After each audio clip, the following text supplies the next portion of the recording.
Praise the Lord shalom. मैं pastor Vijay Kumar Jagnayak, Lord mercy and prayer house, Raipur Chhattisgarh से आप सबका खैर मध्य में स्वागत करता हूँ। In behalf of Lord's mercy and grace prayer house, Raipur Chhattisgarh, I greeting all of you in the name of our father Lord God almighty, our brother Lord Jesus Christ and our helper holy ghost. मैं सबको जय मसीह कहता हूँ, praise Lord कहता हूँ। और आज जो मैं टॉपिक जिसमें मैं डील करना चाहता हूँ, जिसमें मैं प्रचार करना चाहता हूँ, वो है आज्ञाओं को मानना। हमारे जीवन में कई चीज़ें ऐसे आती हैं कि हमको ईश्वर की आज्ञाएं, मनुष्यों की आज्ञाएं को मानना पड़ता है, और उन आज्ञाओं का हमारे जीवन में क्या प्रभाव पड़ता है उसका आप इसमें वर्णन देखेंगे। ये सीरीज़ बहुत बड़ी है, इसलिए पहला भाग है, इसके बाद मैं बहुत वीडियो बनाऊंगा। तो शुरुआत करते हैं। उत्पत्ति अध्याय 2 पद संख्या 15 से 17 में हम देखते हैं कि पिता परमेश्वर ने इस जगत को बनाया, सब कुछ उन्होंने 6 दिन में बनाया, 7वें दिन विश्राम किया और उनको ये बहुत अच्छा लगा। उन्होंने अपने स्वरूप में हमें बनाया, पिता पुत्र और पवित्र आत्मा के स्वरूप में हम बने हैं। और उसके बाद उन्होंने अदन की वाटिका बनाई और सब कुछ उन्होंने बनाया। और परमेश्वर ने आदम को क्या आज्ञा दी उसके बारे में हम पढ़ेंगे। उत्पत्ति अध्याय 2 पद संख्या 15 से 17 में। तब यहोवा परमेश्वर ने आदम को लेकर अदन की वाटिका में रख दिया कि वह उसमें काम करे और उसकी रक्षा करे।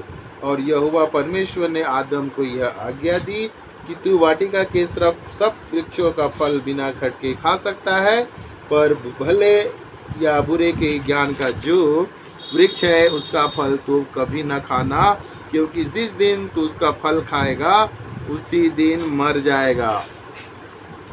परमेश्वर ने अदन की वाटिका बनाई, उसकी रक्षा और उसमें काम करने का जिम्मेदारी आदम को सौंपा और उनसे उसको आज्ञा दी कि तू सब फल बिना खटके खा सकता है, लेकिन भले और बुरे के ज्ञान का वृक्ष का फल नहीं खाना, नहीं तो तू मर जाएगा। और हम आगे देखते हैं कि हमारी आदि माता हव्वा लूसीफर के द्वारा सांप के रूप में बहकाई गई और किस तरह से हम आदि पाप में आ गए और हमारे जो आदम बाबा है वो अदन की वाटिका से बाहर निकाल दिए और हम सब आदि पाप में गिर गए, जिस आदि पाप से प्रभु यीशु मसीह में हमारा विश्वास हमें बचाता है। तो पहली आज्ञा परमेश्वर ने आदम को दी थी कि अदन वाटिका की रक्षा करे और वहाँ काम करे, लेकिन आदम उसमें असफल हुआ और उसने इल्ज़ाम हव्वा पे लगा दिया, जबकि जिम्मेदारी आदम को दी गई थी। तो आज भी कई भाई बोलते हैं कि हव्वा स्त्री ने बहका दिया, गलत है। आदम की जिम्मेदारी थी, आदम ने लापरवाही की। इसीलिए अगर आज भी कोई परिवार नाश होता है तो उसकी जिम्मेदार स्त्री नहीं है, उसकी जिम्मेदार आप हैं, मैं हूँ। उस घर का पुरुष मुखिया की जिम्मेदार है। आदम हव्वा हमारी स्त्री, हमारा माता बहनों का उसमें कोई रोल नहीं है। आप वचन को पढ़िए। परमेश्वर ने अदन की वाटिका आदम को सौंपी थी, हव्वा को नहीं सौंपी थी। और आदम को मालूम था कि भले और बुरे के ज्ञान का वृक्ष का फल नहीं खाना है। हव्वा को उसने बताया था, लेकिन हव्वा के ऊपर भी जिम्मेदारी किसकी थी? आदम की थी। जब आदम ने देखा कि हव्वा ने वो फल खा लिया तो परमेश्वर ने उससे कहा था वो फल नहीं खाना था, तो नहीं खाता तो ये आज का जीवन हमारा पापी नहीं होता। लेकिन आदम ने उसकी रक्षा नहीं की, उस जिम्मेदारी को नहीं निभाया, इसीलिए ये जो आदि पाप है हमारे जीवन में आया और पाप की मजदूरी मृत्यु है, जिसके कारण हमें इतना संघर्ष आज करना पड़ता है। लेकिन भला हो हमारे परमेश्वर का, हमारे पिता परमेश्वर का, हमारे भाई यीशु मसीह क्रिस्त का, जिसमें हम विश्वास करके इस पाप से बच जाते हैं और पिता ने हमें बचाया है। तो आप अपनी माता बहनों को, मैं भी कोई जिम्मेदारी मत दे। ये पुरुष की जिम्मेदारी है कि उसका घर परिवार फाइनेंस सब कुछ सही रहे। हव्वा हमारी माता बहन है, हमारी सहायक है, लेकिन जिम्मेदारी हमारी है।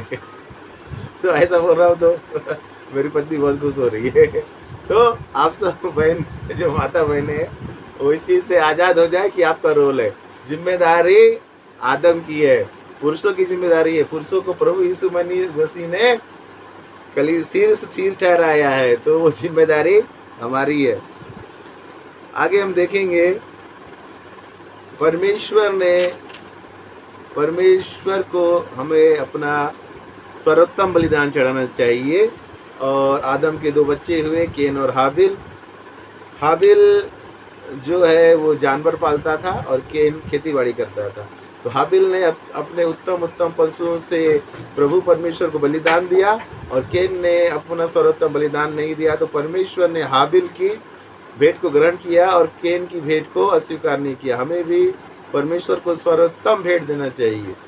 तो देखिए केन के जीवन में क्या आता है, परमेश्वर उसको क्या आज्ञा देते हैं।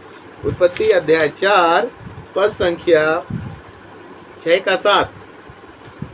तब यहोवा ने केन से कहा, तू क्यों क्रोधित हुआ और तेरे मुंह पर उदासी क्यों छाई है? यदि तू भला करे तो क्या तेरी भेंट ग्रहण न की जाएगी?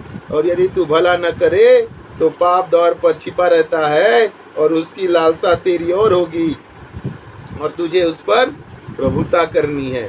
देखिए परमेश्वर ने यहाँ आज्ञा दी, तू क्रोध ना करना और परमेश्वर को सर्वोत्तम भेंट चढ़ाना। और यदि तू भलाई नहीं करेगा, आज भी कई लोग भलाई करना नहीं जानते, न किसी की पैसे से भलाई करते हैं, न सलाह से, न मशवरा से, न उनके लिए प्रार्थना करते हैं, और सिर्फ अपना परिवार। कई मसीह भाई, कई लोग तो प्रार्थना को करना ही नहीं चाहते और करेंगे भी तो अपने घर परिवार के लिए, उससे बाहर वो करते ही नहीं। उनको बड़ा तकलीफ होता है। कई जवान बच्चे तो प्रार्थना करते नहीं, प्रार्थना करो बोलने से मुंह बना लेते हैं। कई बुजुर्गों को प्रार्थना करने नहीं आता, क्या प्रार्थना कर रहे। मैं कहता हूँ भाई आपके पास सब कुछ है, दूसरों के लिए करो, वो कर ही नहीं पाते। आज परमेश्वर ने केन को क्या कहा, तो भलाई ना करे तो पाप तेरे द्वार पे आएगा और पाप पर की लालसा तेरी होगी, उसकी ओर तेरे पर प्रभुता करना है। पाप पर प्रभुता करने के लिए हमको क्या करना है? ईश्वर की आज्ञाओं को मानना है, भलाई करना है। अगर ये 2 चीज करेंगे तो पाप आपके ऊपर प्रभुता कभी नहीं करेगा। लेकिन केन ने इस चीज को नहीं माना और अपने भाई हाबिल को घात कर दिया और आगे हम जानते हैं कि वो श्रापित हो गया और मारा फिरता रहा। उसके बाद हम देखेंगे नूह।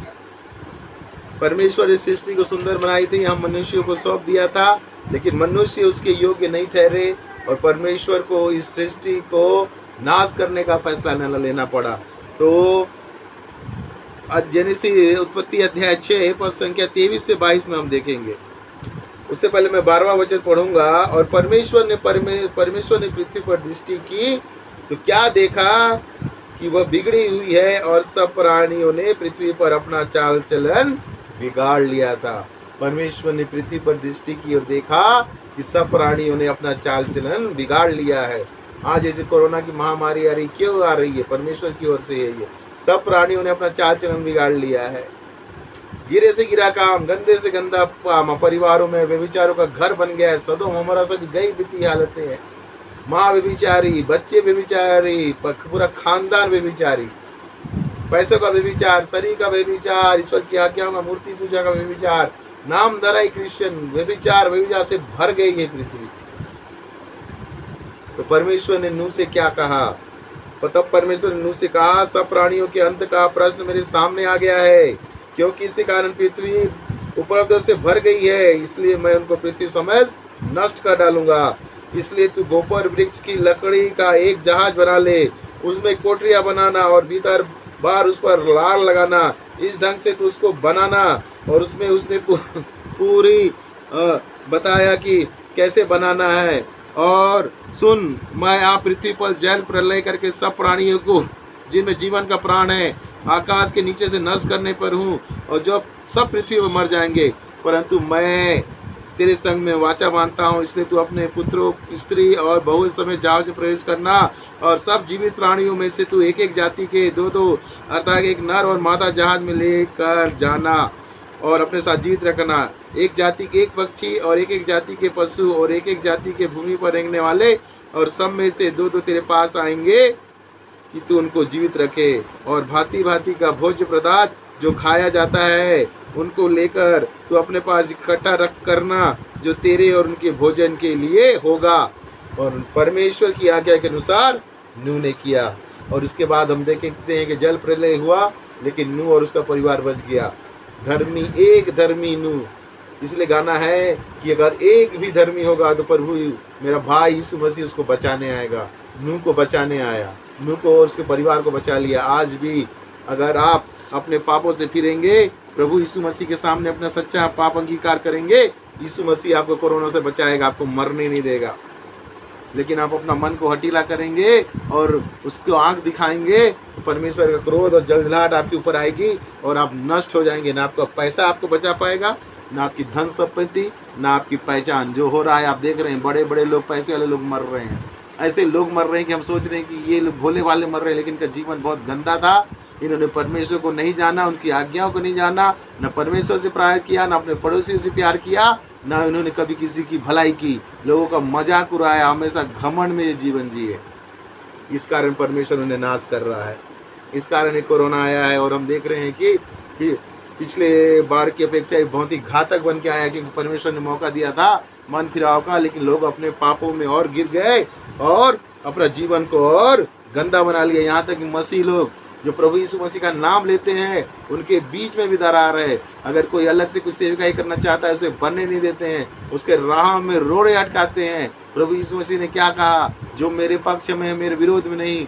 जब चेलों ने उसे कहा था कि एक जादूगर समोन तेरे नाम से दुष्ट आत्मा को निकालता है, तो प्रभु यीशु मसीह ने क्या कहा? जो मेरे पक्ष में है वो विरोध में नहीं। आज कोई नया व्यक्ति सेवकाई करना चाहता है, कोई अपने जीवन को प्रभु यीशु मसीह की सेवकाई में लगाना चाहता है, लोग खड़े हो जाते हैं, उसका विरोध करते हैं, तो ऐसे लोगों को परमेश्वर बख्शेगा नहीं, उन्हें वो नाश कर देगा। अब देखते हैं कि आगे जो कहा है, नूह और उसका परिवार बचाया गया और सृष्टि चलने लगी। परमेश्वर ने कहा अब मैं मनुष्य के कारण कभी सृष्टि को नष्ट नहीं करूंगा। और उसका चिन्ह उन्होंने बताया मेघ धनुष। हाँ, उसको हमको मेघ धनुष कहना है, इंद्र धनुष नहीं, मेघ धनुष, जो 7 कलर करता है। जब भी पानी गिरता है, भारी बरसात होती है, तो मेघ धनुष प्रकट होता है, जो परमेश्वर की वाचा का प्रतीक है। इसके बाद हम देखेंगे उत्पत्ति अध्याय 12 पद से 1-3, जहाँ परमेश्वर ने जो क्या अब्राहम को बुलाया और क्या आज्ञा दी।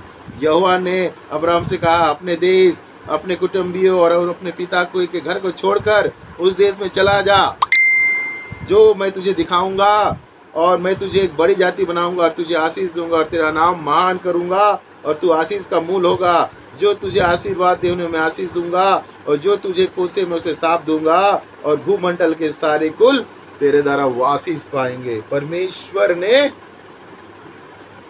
परमेश्वर यहोवा ने अब्राहम को बुलाया और अब्राहम उसके अनुसार जो 75 वर्ष का था, अपने घर परिवार, अपने माता पिता को सबको छोड़ के चला गया। और हम जानते हैं कि अब्राहम सब जाति का मूल पिता हुआ और हमारा भी मूल पिता है, और धार्मिकता में वो पास हो गया और परमेश्वर का वो दोस्त कहलाया।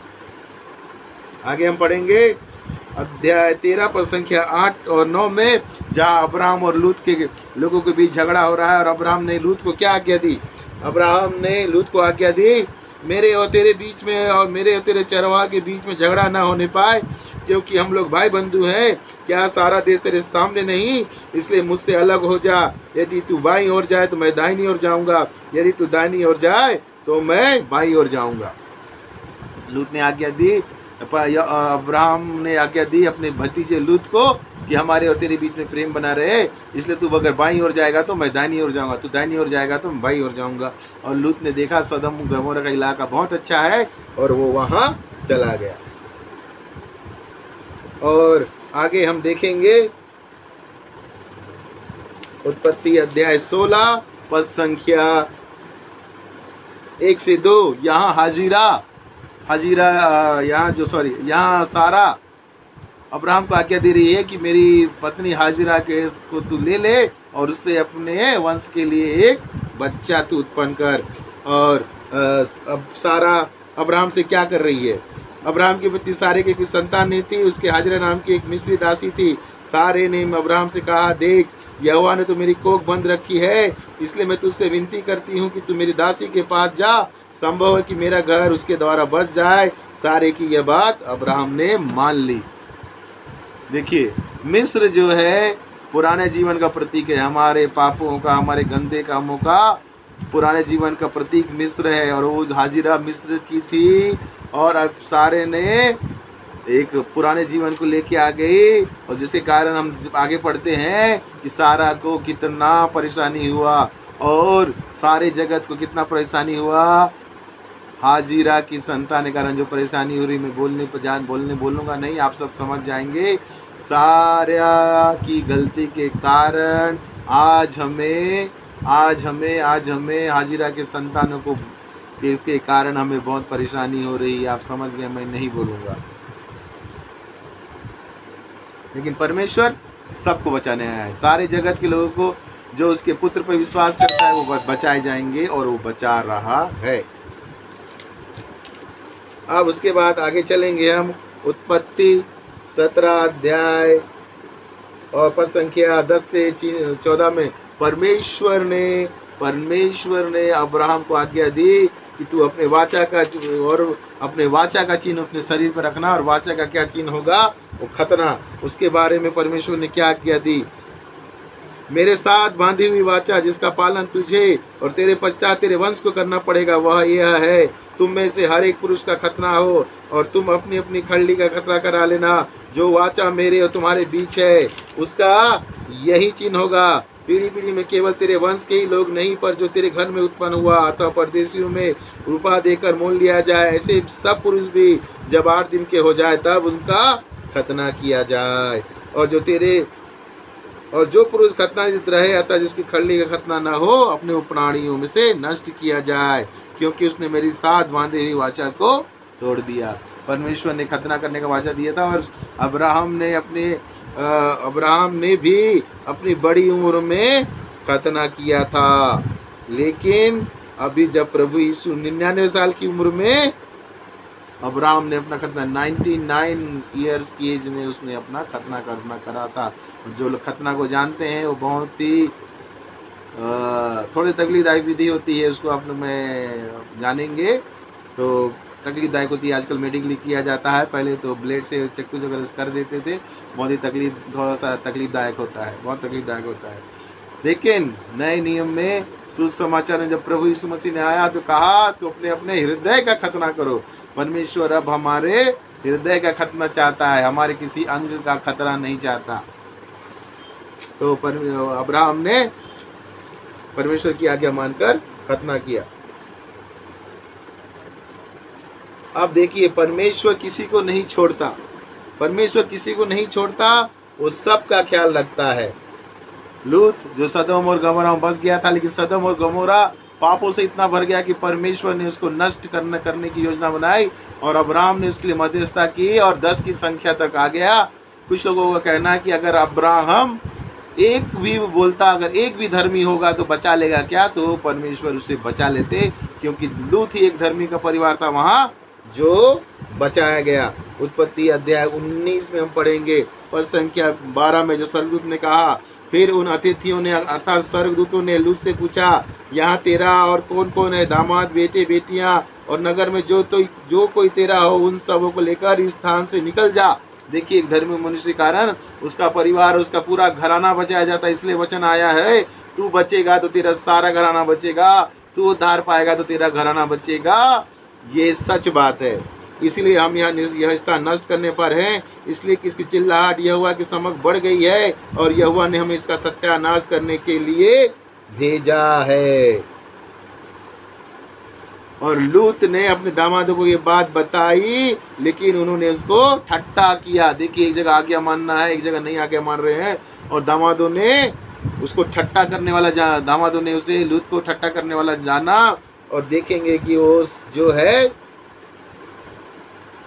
नष्ट हो गए।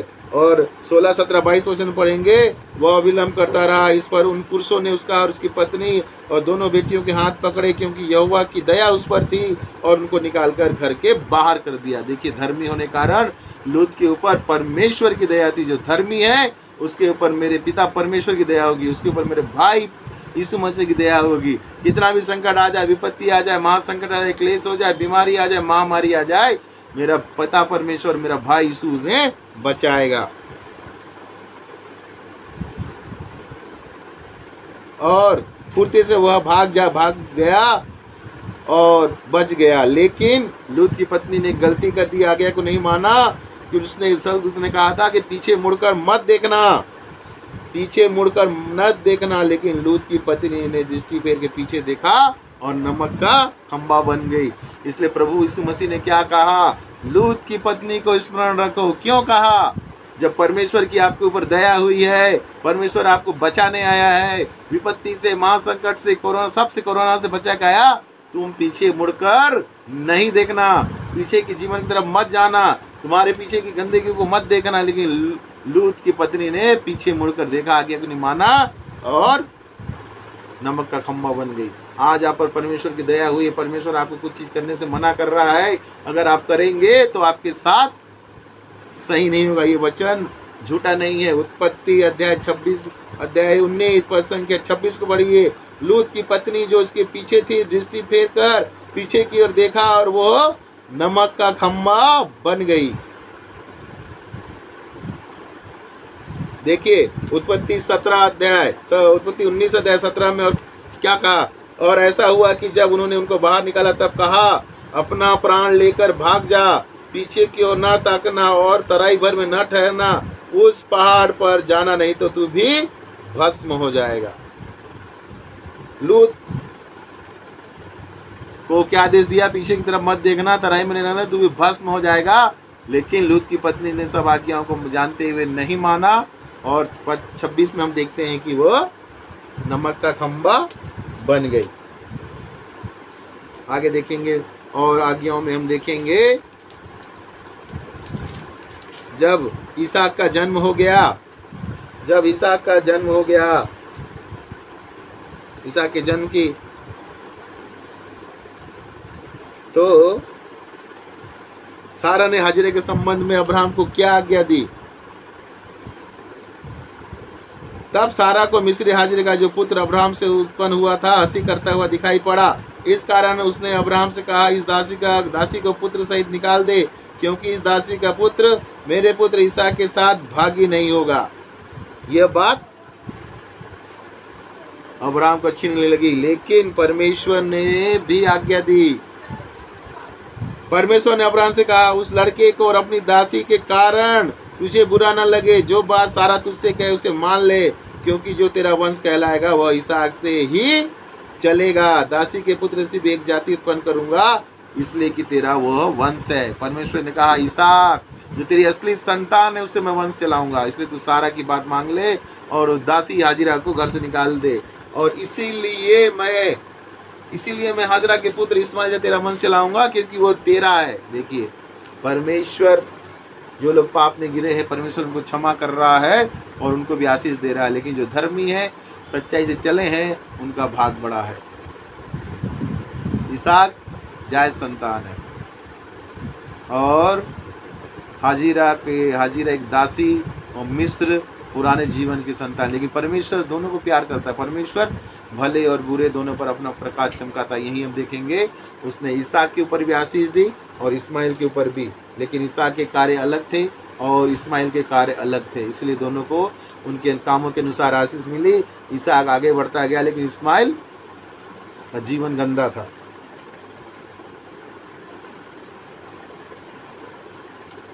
अब देखेंगे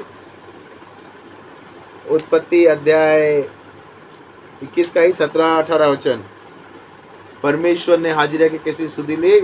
इब्राहिम ने सारा की बात और परमेश्वर की बात मानकर हाजिरा को घर से निकाल दिया, और जिसके परिणाम स्वरूप वो चले गए और एक मरुस्थल में फंस गए। वहाँ हाजिरा रोने लगी क्योंकि उनके पास खाने पीने कुछ नहीं था और मृत्यु की स्थिति आ गई। तब परमेश्वर ने इस्माइल के लड़के की सुनी और उसके दूत ने स्वर्ग से हाजिरा को पुकार के कहा, हे हाजिरा, तुझे क्या हुआ है? मत डर, क्योंकि जहाँ तेरा लड़का है वहाँ से उसकी आवाज़ परमेश्वर को सुन पड़ी। उठ, अपने लड़के को उठा और अपने हाथ से संभाल, क्योंकि मैं इसके द्वारा एक बड़ी जाति बताऊंगा।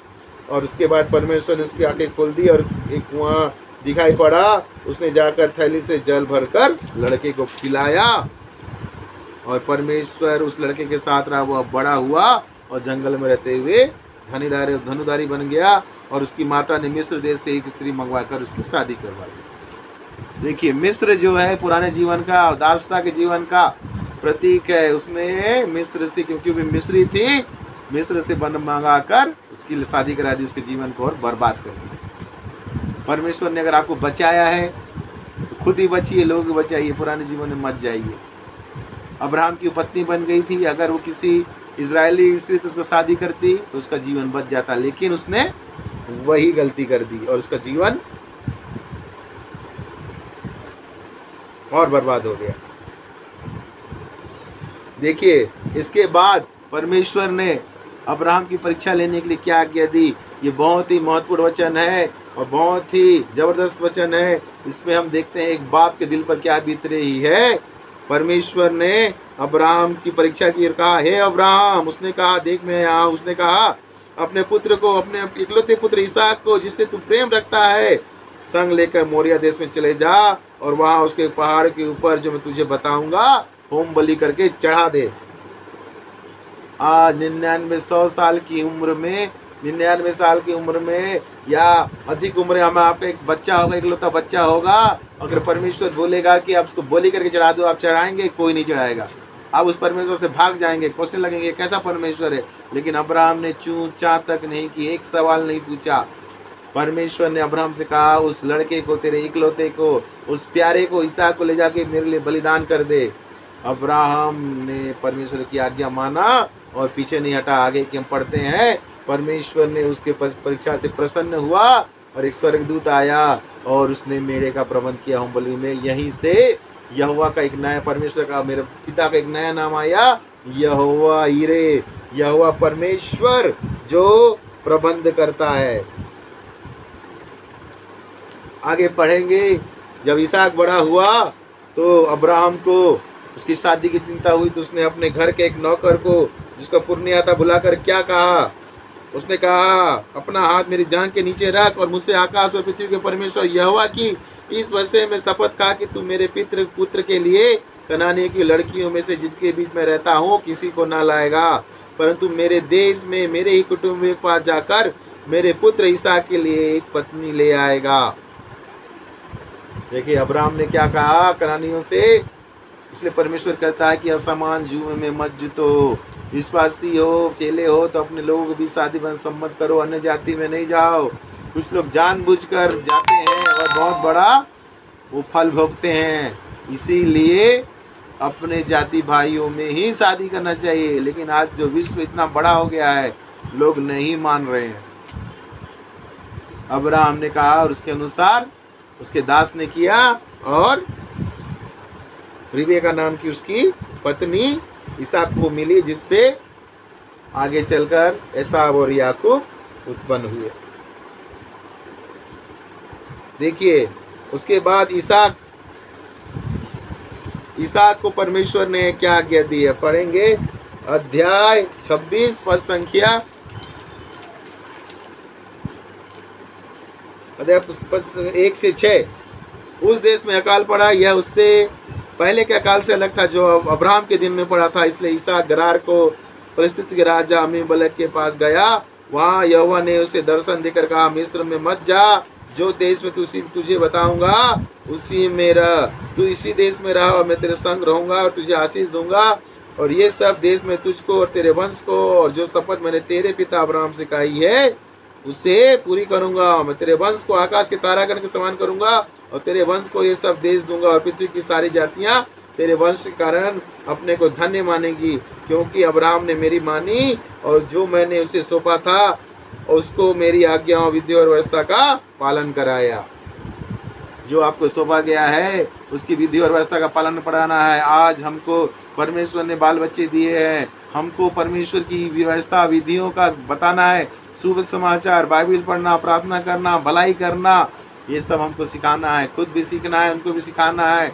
रोज प्रार्थना करना है, संगति में रहना है, परमेश्वर के साथ संगति को सिखाना है। लेकिन आज नहीं सिखा रहे हैं। माँ बाप का जीवन ही गंदा, बच्चे और भी गंदे। दुनिया की चीज दे देंगे उनको, मोबाइल फोन, टेलीफोन, हर चीज है, लेकिन घर में एक सदस्य के पीछे एक बाइबल नहीं है। बाइबल है तो धूल खा रही है, तो कैसे आशीष आएगी। जब पाप में पड़ जाते हैं, लड़का लड़की लेके भाग जाता है, लड़की लड़का लेके भाग जाती है, पति शराब पीने लगता है, व्यभिचारी हो जाता है, पत्नी व्यभिचारी हो जाती है, तब आते हैं प्रभु के पास और रोते हैं, गिड़गिड़ाते हैं। परमेश्वर ने कैसे वचन में कहा कि मैंने अब्राहम को जो वाचा बांधी थी, अब्राहम ने मानी, उसकी व्यवस्थाओं का पालन किया और मेरे अपने लोगों को सिखाया। यही परमेश्वर चाहता है, जो व्यवस्था मैंने तुम्हें बताई है, जो सुसमाचार मैंने बताया है, अपने लोगों को बताओ और उससे कभी भी उन आज्ञा और विधियों से ना फिरो। लेकिन लोग आज मानने को तैयार नहीं है, बड़े बड़े पास्टर गुरु मानने को तैयार नहीं, उनका जीवन गंदा, बोलते कुछ है करते कुछ है, मन में कपट, नए दास दासियों को खड़ा होने नहीं देते, दास दासियां रखते हैं प्रभु को, उनको पैसा नहीं देते, खुद के लिए बड़े शानदार घरों में रहते हैं लेकिन अपने अधीन काम करने वाले को पैसा नहीं देते। वो सोचते हैं कि बाइबल का नियम सिर्फ दुनिया के लिए, हमारे लिए नहीं है। लेकिन मैं आपको बता दूं, बाइबल सबके लिए है, जो उसे जानता है, जो उसे नहीं जानता, सब पे लागू होगी। परमेश्वर का सच्चा वचन है, सब पे ऊपर लागू होगा, और जो ज्यादा जानता है वो ज्यादा मार खाएगा। मैं फिर से बोल रहा हूँ, जो ज्यादा जानता है वो ज्यादा मार खाएगा। आज जो चरवाहे का काम कर रहे हैं, जो बड़े बड़े अपने को बिशप, प्रॉफिट और ना जाने क्या अपोस्टल, ना जाने क्या क्या लगाते हैं, उनको ज्यादा मार पड़ेगा, क्योंकि उन्होंने परमेश्वर की अवस्थाओं को तोड़ा है और परमेश्वर को आंख दिखाई, और परमेश्वर का गुस्सा उनके ऊपर प्रकट हो रहा है। ऐसे ही लोगों के लिए प्रभु यीशु मसीह ने कहा, हे कुकर्मियों, मुझसे दूर हो जाओ, मैं तुम्हें नहीं जानता। जब उन्होंने कहा कि हमने तेरे नाम से बड़े बड़े चंगे हैं कि बड़े बड़े कार्य किए, तो प्रभु यीशु मसीह कहेगा, हे कुकर्मियों, मुझसे दूर हो जाओ, मैं तुमको नहीं जानता। तुमने मेरे पाप स्वीकार के, मेरे जो सबसे मुख्य समाचार है मन फिराने के बारे में और पापों के अंगीकार के बारे में लोगों को नहीं बताया, उन्हें चंगाई में, उन्हें धन संपत्ति में फंसा के रखा, पापों से मुक्ति तुमने उन्हें नहीं दिलाई, इसलिए तुम सब नरक चले जाओ। क्या प्रभु यीशु मसीह नहीं बोल सकते थे कि मैं तुम्हें चंगाई दूंगा, मुझे मानो, मैं तुम्हें चंगाई दूंगा, धन दौलत दूंगा? उन्होंने क्यों कहा परमेश्वर का राज निकट है, मन फिराओ और उस सुसमाचार में विश्वास करो? क्यों नहीं कहा सर्वशक्तिमान परमेश्वर के पुत्र ने? वो कह सकता था ना कि तुम्हें मैं चंगाई दूंगा, तुम्हें धन दौलत दूंगा, तुम्हें अच्छी पत्नी दूंगा, अच्छा वो दूंगा, सब कुछ अच्छा दूंगा। उसने क्यों कहा अपना अपना मन फिराओ और पश्चाताप करो, क्योंकि परमेश्वर का राज निकट है और उसके सुसमाचार में विश्वास करो? क्यों कहा? जाइए वचन को पढ़िए और जानिए क्यों कहा। कहीं भी उठा के देखिए बाइबल में परमेश्वर ने कहा क्या? सर्वशक्तिमान के बेटे प्रभु, मेरे भाई प्रभु यीशु मसीह ने कहा मैं तुम्हें धन दूंगा, मैं तुम्हें दौलत दूंगा? उसने कहा सबसे पहले पापों से मुक्ति। जब भी कुछ हुआ परमेश्वर ने कहा, जा बेटी, तेरे विश्वास ने तुझे चंगा किया, तेरे पाप क्षमा हुए, तेरे पाप क्षमा हुए, फिर से ना करना।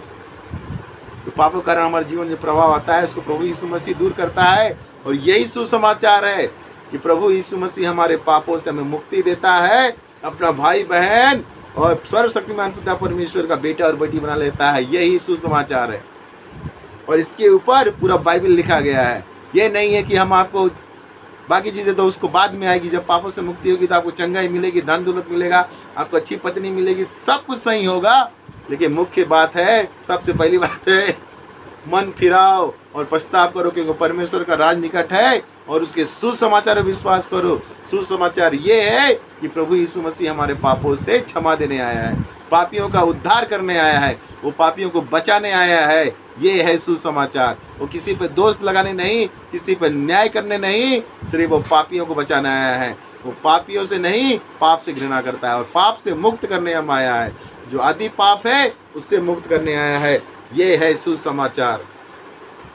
और इसी के लिए प्रभु यीशु मसीह आया और उसने कुंवारी मरियम से जन्मा और हमारे पापों और अपराधों को अपने बदन पे लेकर क्रूस पर मारा गया, गाड़ा गया, तीसरे दिन जिंदा हो उठा और पिता परमेश्वर के दाहिने विराजमान है और न्याय के दिन में आएगा और हमें अपने साथ ले जाएगा। और उसने क्या कहा? जो विश्वास करे वो बपतिस्मा ले, उसी का उद्धार होगा।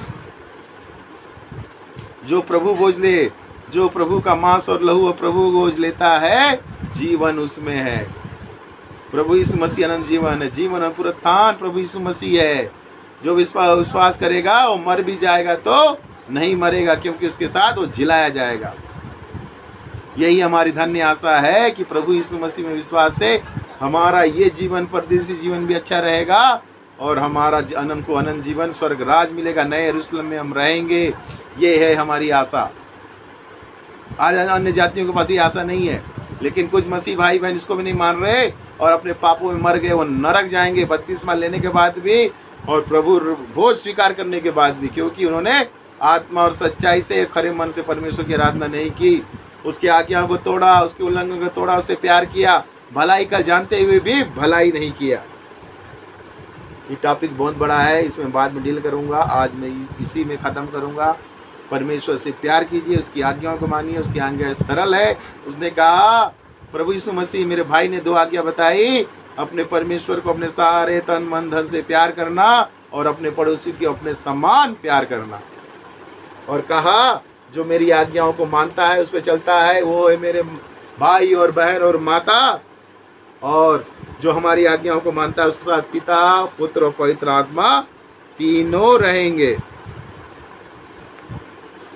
तो उसकी आज्ञाओं को मानिए, उसकी आज्ञाओं में चलिए, अपने जीवन को बचाइए, लोगों के जीवन को बचाइए, प्रार्थना करिए। ये कोरोना नहीं, इससे बड़े बड़े संकट आने वाले हैं। कोरोना तो बस एक शुरुआत है। इसी के साथ मेरे पिता परमेश्वर, आपके पिता, हम सब के पिता परमेश्वर और हम सब के भाई प्रभु यीशु मसीह और पवित्र आत्मा हमारा सहायक आप सबके साथ हो। Praise the Lord. आमीन। जय मसीह की।